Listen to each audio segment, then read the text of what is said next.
Om Swastiastu.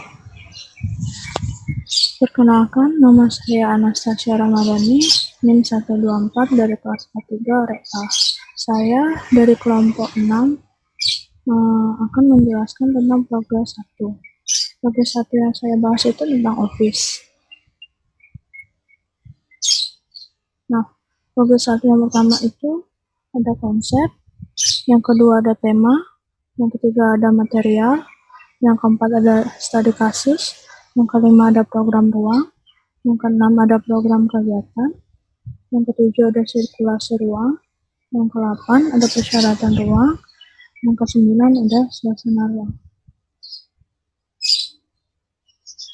Yang pertama itu ada konsep. Nah, konsep yang digunakan adalah desain kantor modern dan asli.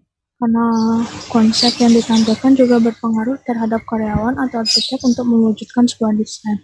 Struktur atau fasad bangunan yang ditampilkan dan furnitur yang mendukung kebutuhan efektivitas kerja, seperti dengan konsep yang diaplikasikan pada setiap ruang yang tampak minimalis, juga besaran ruang, serta furnitur yang membuat aktivitas saat bekerja lebih efektif.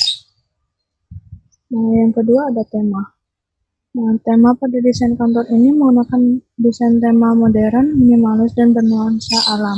Nah, gabungan antara tiga tema ini bertujuan untuk memperindah dan membuat kesan yang kreatif, indah, dan sejuk dan nyaman bagi para karyawan maupun klien yang berada pada kantor tersebut. Yang ketiga ada material. Material yang digunakan yang pertama itu ada bata merah. Bata merah ini digunakan sebagai material utama pada dinding. Yang kedua ada kaca. Kaca juga digunakan untuk material pendukung untuk dinding pada kantor. Nah, yang ketiga ada kayu kamper. Nah, kayu ini cocok untuk material bangunan maupun furnitur karena keawetannya, dan harganya pun juga cukup terjangkau.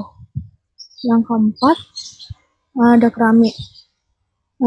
Penutup lantai pada kantor itu lebih baik menggunakan keramik dibandingkan karpet. Yang kelima bagian plafon. Plafon gypsum untuk konsep modern minimalis yang cocok untuk membantu memberikan kesan yang lebih kasual pada kantor tersebut. Yang keenam itu ada aluminium. Aluminium atau baja ringan biasanya digunakan sebagai rangka atap. Nah, berikutnya ada studi kasus. Yang pertama itu ada Spazio Office di Surabaya. Nah, salah satu gedung bertingkat di Surabaya yang mengusungkan konsep Green Building adalah Spazio Office.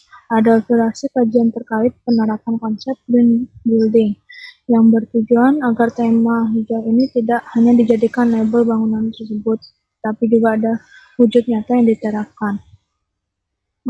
Bisa dilihat pada gambar di samping, itu merupakan eksterior dari Spazio Office di Surabaya dan interiornya. Karena di setiap perkantoran di Spazio Office ini terdapat masih yang individual, dan sistem kunci pengamanannya akan mengatasi masalah perkantoran di konvensional. Berikutnya studi kasus yang kedua itu United Tractor Head Office di Jakarta. Nah, objek penelitian merupakan dua kantor yang sudah mendapat sertifikat GBCI, yaitu United Tractor Head Office dan BCA. Metode penelitian yang digunakan adalah deskriptif kualitatif dengan menganalisa penerapan prinsip-prinsip arsitektur hijau pada studi kasus tersebut. Ini bisa dilihat gambar pada United Tractor Head Office di Jakarta. Nah, hasil kajiannya ini adalah perkantoran yang sudah didesain dengan manfaat. Dia sudah memanfaatkan kondisi alam serta menggunakan material yang ramah lingkungan. Berikutnya ada program ruang. Nah, di program ruang ini bisa dilihat ya. Di sini dijelaskan tentang kebutuhan ruang, aktivitas, kapasitas, furnitur, sirkulasi, dan besaran ruang. Nah, yang pertama itu lobby. Aktivitasnya ada di ruang informasi. Pelakunya ada staf resepsionis, kebutuhan ruangnya itu 1,6 meter.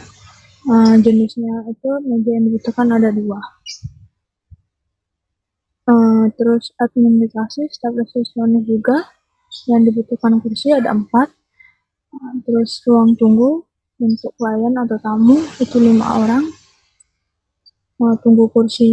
Kursi tunggunya itu ada 2. Sirkulasinya itu 14,6. Besaran ruangnya 29,3. Kebutuhan ruang yang kedua itu ada ruang kerja untuk konsultasi dan menggambar. Di situ pelakunya ada direktur 1 orang, kepala arsitek 2 orang, arsitek ahli itu 2 orang. Yang dibutuhkan meja 1, kursi 3, kaca 1 untuk bagian direktur. Untuk bagian kepala arsitek itu meja 2, kursi 2. Untuk bagian arsitek ahli itu ada meja 2, kursi 2.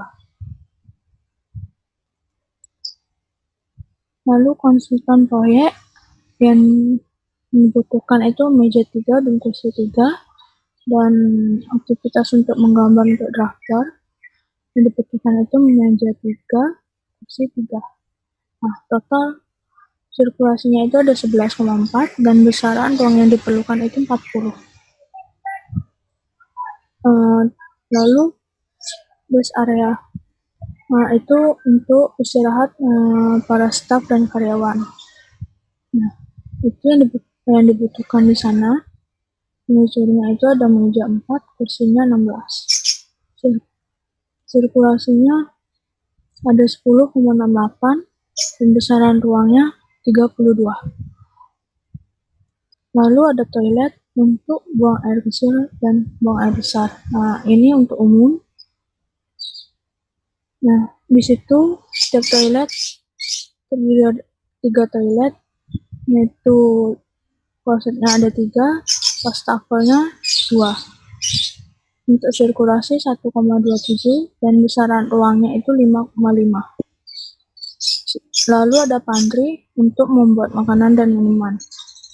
Itu untuk staff karyawan seperti office boy atau office girl. Yang dibutuhkan itu meja pantrynya itu 1 dan besaran ruangnya ada 3,4. Lalu ada meeting room. Nah, meeting room ini sangat penting di bagian tata ruang. Nah, di situ aktivitasnya ada rapat dan presentasi. Pelakunya ada direktur, karyawan, dan klien. Kebutuhan ruangnya itu 11,2. Meja yang dibutuhkan itu meja 1, meja yang besar. Lalu ada kursinya kira-kira 14. Dan sirkulasinya itu 7,68 dan besaran ruangan yang diperlukan itu 26,9.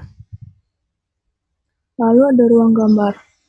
Ruang gambar itu untuk pemerannya untuk umum. Dia furniturnya dibutuhkan itu meja 3 dan kacanya 2. Nah, besaran ruang yang dibutuhkan ada 38,9. Untuk kebutuhan ruang selanjutnya yang terakhir itu gudang untuk menyimpan barang pada kantor tersebut. Nah, kapasitasnya untuk karyawan itu 6 orang dan diperlukan itu meja ada 3, saat itu ada 2. Besaran yang diperlukan pada ruang tersebut adalah 16,4.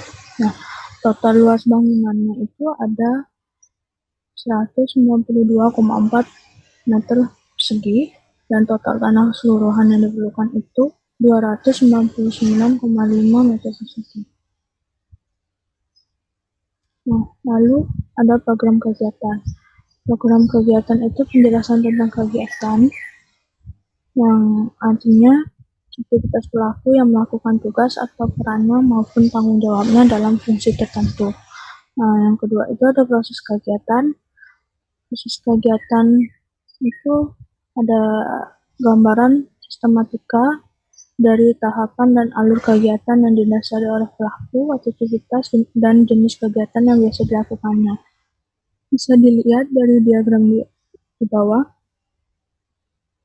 Dan lalu ada kelompok kegiatan. Nah, kelompok kegiatan itu dapat mengidentifikasi jenis kegiatan yang berdasarkan intensitas hubungan. Contohnya seperti pada tabel, kegiatan utamanya itu pendataan atau administrasi, kegiatan penunjangnya itu mendata klien atau tamu, dan kegiatan penunjangnya itu memberi informasi. Lalu ada kebutuhan kegiatan. Kebutuhan kegiatan merupakan peralatan perlengkapan dan kondisi yang berkaitan dengan utilitas bangunan. Peralatan dibutuhkan untuk menunjang macam-macam dan jenis kegiatan, antara lain yaitu meja, kursi, komputer, proyektor, AC, sofa, dan lain sebagainya. Lalu ada jenis dan intensitas kegiatan. Nah, jenis dan intensitas kegiatan itu merupakan suatu kegiatan yang dilakukan oleh pelaku, dan sedangkan intensitasnya itu durasi atau maupun sifat kegiatan. Bisa dilihat pada tabel di bawah itu ada pelaku. Pertama itu direktur. Jenis kegiatannya untuk mengawasi dan bertanggung jawab terhadap kegiatan biro konsultan dan mengawasi proyek yang dilaksanakan. Dan sitasnya itu dan sedang dan lalu tetap. Yang kedua itu kepala arsitek, menggambar dan merancang mendesain proyek itu sering dan tetap. Tiga, arsitek ahli, identifikasi skala aspek yang bersangkutan dengan rancangan gambar itu sering dan tetap. Yang empat, konsultan proyek, bertanggung jawab terhadap berjalannya proyek pada lapangan. Kelima itu drafter, menggambar merancang secara lebih detail lagi. Dan keenam itu staf karyawan yang bertanggung jawab untuk mengurusi administrasinya. Yang ketujuh ada klien yang memesan atau berkonsultasi tentang rancangan atau desain bangunan yang akan dilaksanakan. Nah, yang terakhir itu ada hubungan kegiatan. Hubungan kegiatan itu merupakan terkaitan dalam kegiatan yang satu dengan kegiatan lainnya. Nah, bisa dilihat dari tabel di bawah itu ada pendataan atau administrasi. Yang kedua itu penerimaan klien atau tamu. Nah, yang ketiga itu konsultasi dengan arsiteknya. Yang keempat itu konsultasi dengan kepala arsitek. Yang kelima itu pemberian gambar pada daftar. Lalu ada sirkulasi ruang. Pola sirkulasi campuran yang digunakan penggabungan kombinasi antara pola sirkulasi yang dipergunakan pada kantor tersebut. Nah, persyaratan ruangnya itu ada kebersihan pada office. Yang kedua, luasan ruang office yang tidak terlalu kecil maupun besar. Ketiga itu suhu udara yang optimal.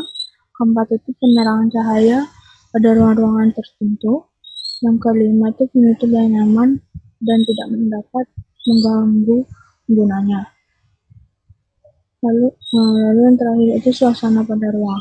Suasana pada ruang yang dibangun itu yaitu suasana yang alami, yang asli, dapat menyatu dalam alam, mengambilkan konsep modern yang asli, di mana konsep itu memiliki ciri khas yang alami, menimbulkan kesan yang sejuk, aman, indah, nyaman, dan aman.